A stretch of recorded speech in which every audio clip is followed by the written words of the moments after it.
1969 ఆ సంవత్సరం తెలంగాణ చరిత్రలో ఎప్పటికీ నిలిచిపోతుంది. ముఖ్యంగా ఆ వేసవికాలం కేవలం 2 నెలలు, జూలై ఆగస్ట్.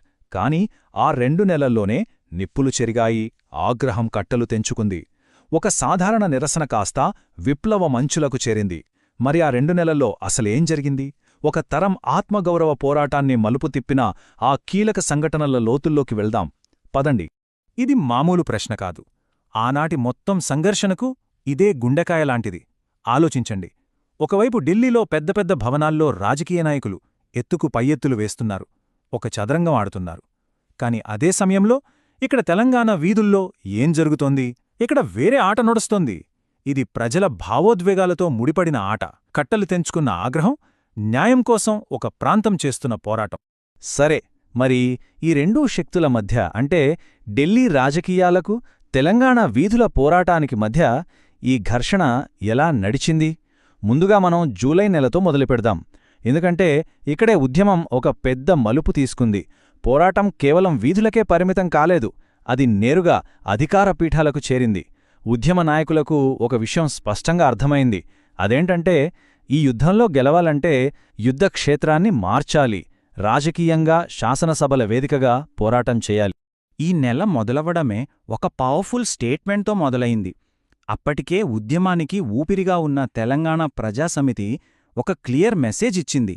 అదేంటంటే ఇకపై ఎలాంటి రాజీలకు, సర్దుబాట్లకు మేమొప్పుకోం అని. అందుకే విద్రోహుల వ్యతిరేక దినం అని పిలుపునిచ్చి బంద్ నిర్వహించారు. ఈ బంద్ అంటే మామూలు నిరసన కాదు, మొత్తం స్తంభించిపోయింది. ఎందుకంటే వాళ్ల దృష్టిలో కొత్త మంత్రివర్గంలో చేరిన తెలంగాణ మంత్రులు ఉద్యమానికి ద్రోహం చేశారు. సో వాళ్ళని బహిరంగంగా వ్యతిరేకించడమే ఈ బంద్ ముఖ్య ఉద్దేశం. ఇది చూడండి, చాలా తెలివైన రాజకీయ ఎత్తుగడ. ఎంపీ ఎం నారాయణరెడ్డి ఏం చేశారంటే లోక్సభలో ఒక పార్లమెంటరీ కమిటీ వేయాలని ప్రతిపాదించారు. దీని వెనుకున్న వ్యూహమేంటంటే తెలంగాణ సమస్యను కేవలం ఒక ప్రాంతీయ సమస్యగా కాకుండా జాతీయ స్థాయిలో చర్చకు పెట్టడం.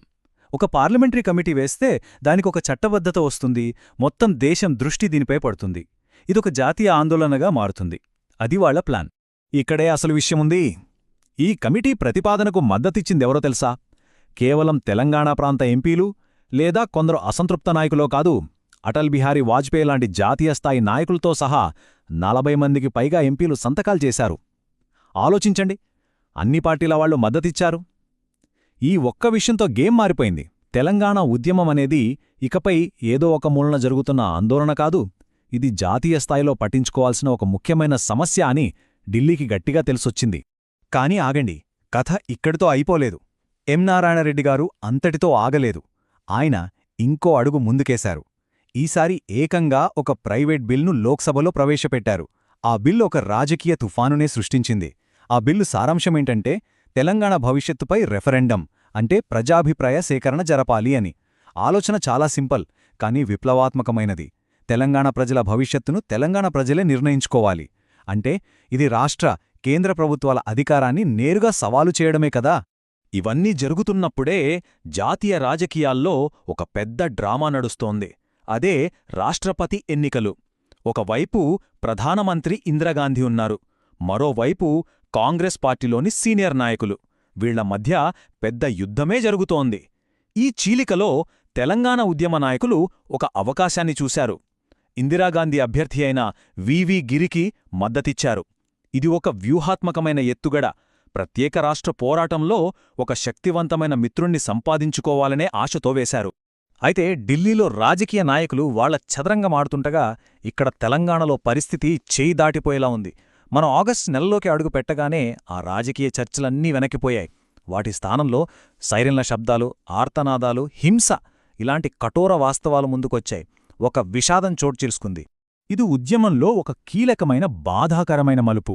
ఎంత తీవ్రంగా మారిందంటే కొత్తగూడెంలో హోంమంత్రికి ఒక అభినందన సభ ఏర్పాటు చేశారు. అక్కడ నిరసన చేస్తున్న వాళ్లపై పోలీసులు ఏకంగా కాల్పులు జరిపారు. ఇది కేవలం ఒక హింసాత్మక చర్య కాదు, ప్రభుత్వం తన సొంత ప్రజల మీద యుద్ధం ప్రకటించినట్టుగా ఉంది. ఆ కాల్పుల్లో 2 ప్రాణాలు గాల్లో కలిసిపోయాయి.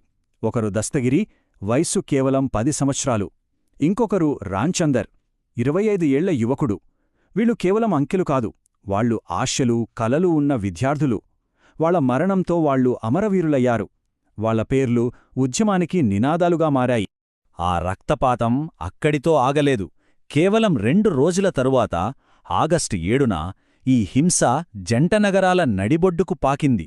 సికింద్రాబాదులోని రద్దీగా ఉండే మార్కెట్ ఏరియాలో మళ్లీ తుపాకీ కాల్పుల శబ్దం. మరో ప్రాణం గాల్లో కలిసిపోయింది. మరో కుటుంబం శోకసంద్రంలో మునిగిపోయింది. ఈ హింసతో ఉద్యమం ఆగిపోతుందని ప్రభుత్వం అనుకుంది. కాని జరిగింది దానికి పూర్తిగా వ్యతిరేకం. ఉద్యమాన్ని అణిచివేయడానికి బదులుగా అది మరింత పెద్ద అగ్ని రాజేసింది. ఈ హత్యలకు నిరసనగా తెలంగాణ అంతటా ప్రజలు సత్యాగ్రహ మార్గాన్ని ఎంచుకున్నారు. కాని ప్రభుత్వం మరింత కఠినంగా వ్యవహరించింది. మహాదేవ్ సింగ్, కవి కాళోజీ నారాయణరావు, కొల్లూరి చిరంజీవిలాంటి ఉద్యమంలోని కీలకమైన వ్యక్తులను అరెస్ట్ చేయడం మొదలుపెట్టింది. ఇక్కడే సంఘర్షణలో మరో ముఖ్యమైన మార్పొచ్చింది. పోరాటమికపై కేవలం వీధులకు పరిమితం కాలేదు, అది శాసనసభలోకి కూడా ప్రవేశించింది. అంటే తెలంగాణ పోరాటానికి మరో యుద్ధక్షేత్రం ఏర్పడింది. ఇప్పుడు అసెంబ్లీ లోపలేం జరుగుతుందనేది కూడా బయట జరుగుతున్నంత ముఖ్యమైపోయింది. ఇది కేవలం సభకు అంతరాయం కాలించడం కాదు, ఇది ఉద్యమానికి ఒక సింబాలిక్ విక్టరీ. నిరసన సెగ నేరుగా అధికార పీఠానికి తాకింది. జై తెలంగాణ నినాదాలతో అసెంబ్లీ దద్దరిల్లింది. గవర్నర్ ప్రసంగం మధ్యలోనే ఆగిపోయింది. అంటే ప్రజావాణిని ఎవరూ అణచివేయలేరని స్పష్టంగా తెలిసిపోయింది. ప్రభుత్వం పట్టు కోల్పోతోందనే అర్థమైంది. అసెంబ్లీలో ఈ గందరగోళం నడుస్తుండగానే బయట వివేకవర్ధిని కళాశాలలో కూడా ఇలాంటి పరిస్థితే. అక్కడ శాంతియుతంగా సమావేశమైన విద్యార్థుల మీద పోలీసులు లాఠీచార్జి చేశారు, టియర్ గ్యాస్ ప్రయోగించారు. ఎక్కడ నిరసన తెలిపినా అణిచివేస్తామని స్పష్టమైన సందేశం పంపారు. కాని ఈసారి పోలీసులు ఒక హద్దు దాటారు. వాళ్లు గౌరవనీయ మహిళా నాయకులను టార్గెట్ చేశారు.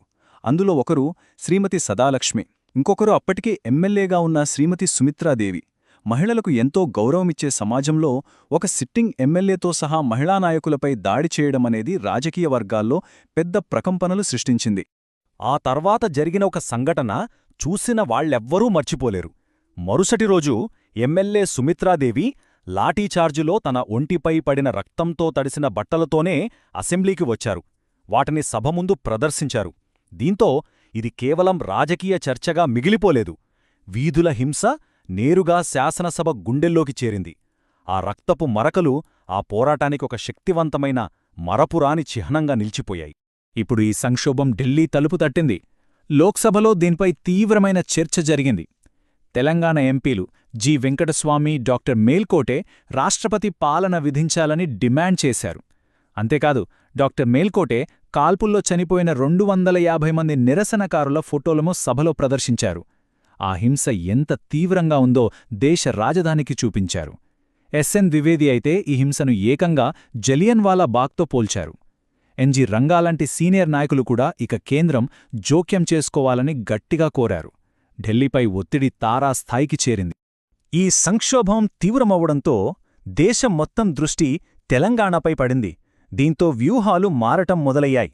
ఆగస్టు నెలాఖరుకు వచ్చేసరికి అందరి మదిలో ఒకే ప్రశ్న: ఇప్పుడు నెక్స్ట్ ఏంటి? తీవ్రమైన ఘర్షణల తర్వాత ఇప్పుడు ఉద్యమ భవిష్యత్తు మీద, కొత్త వ్యూహాల మీద దృష్టి పెట్టడం మొదలైంది. ఈ చివరి వారం చాలా కీలకం. ఒకవైపు ప్రభుత్వం రామగుండంలో ఎరువుల కర్మాగారం కడతాం అని చెప్పి ప్రజలను శాంతింపజేయాలని చూసింది. మరోవైపు జైల్లో ఉన్న నాయకుల భార్యలు నేరుగా ప్రధాని ఇందిరాగాంధీని కలిసి న్యాయం కోసం విజ్ఞప్తి చేశారు. సరిగ్గా ఇదే సమయంలో ఎం చెన్నారెడ్డి లాంటి కీలక నాయకులను వ్యూహాత్మకంగా జైల్నుంచి విడుదల చేశారు. ఇది ఉద్యమాన్ని చల్లార్చడానికి వేసిన ఎత్తుగడ. కాని సరిగ్గా అప్పుడే ఉద్యమానికి ఒక పెద్ద బూస్టొచ్చింది. హైదరాబాద్ మేయర్ ఎన్నికల్లో తెలంగాణ ప్రజాసమితి మద్దతిచ్చిన లక్ష్మీనారాయణ గెలిచారు. ఇది మామూలు విజయం కాదు, ఒక పెద్ద నైతిక విజయం. రాజధాని నగరంలో కూడా ఉద్యమానికి ఎంత ప్రజామద్దతుందో ఇది ప్రభుత్వానికి స్పష్టంగా చూపించింది. కాబట్టి ఈ మొత్తం ఎపిసోడ్ నుండి మనం నేర్చుకోవాల్సిన ముఖ్యమైన విషయం ఇదే: ప్రభుత్వం ఉద్యమాన్ని అణచివేయాలని ఎంత ప్రయత్నించినా అది ఫెయిల్ అయింది. హింస, అరెస్టులు, రాజకీయాలు ఏవీ కూడా నాయకుల, ప్రజల స్ఫూర్తిని దెబ్బతీయలేకపోయాయి. జైల్నుండి బయటకొచ్చిన నాయకులు మరింత బలంగా, మరింత ఉక్కు సంకల్పంతో బయటకొచ్చారు. తెలంగాణ రాష్ట్రం ఏర్పడేదాకా పోరాటం ఆగదు అని వాళ్లు చేసిన ప్రకటన, అది కేవలం ఒక మాట కాదు, అది ముందు జరగబోయే సుదీర్ఘ పోరాటానికి ఒక నాంది. ఒక్కసారి ఈ 2 నెలల ప్రయాణాన్ని సింహావలోకనం చేద్దాం.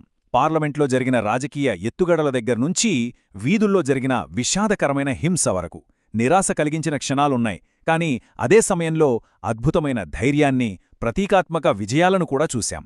ఇది ఒక ప్రాంతం యొక్క సహనాన్ని, వాళ్ల సంకల్ప బలాన్ని పరీక్షించిన వేసవి. చివరికి 1969 వేసవి ఒక పరిష్కారాన్ని ఇవ్వలేదు. కాని అది సంఘర్షంలో రాటుదేలిన ఒకే ఒక లక్ష్యంతో ఐక్యమైన కొత్త తరం నాయకులను తయారుచేసింది. ఇప్పుడు నాయకులు బయట ఉన్నారు. ఒక పెద్ద ఎన్నికల విజయం వాళ్ల చేతిలో ఉంది. వారి సంకల్పం అచంచలమైనది. తెలంగాణ సుదీర్ఘ పోరాటంలో తదుపరి బహుశా అత్యంత కీలకమైన అధ్యాయానికి వేదిక సిద్ధమైంది. పోరాటం ముగియలేదు.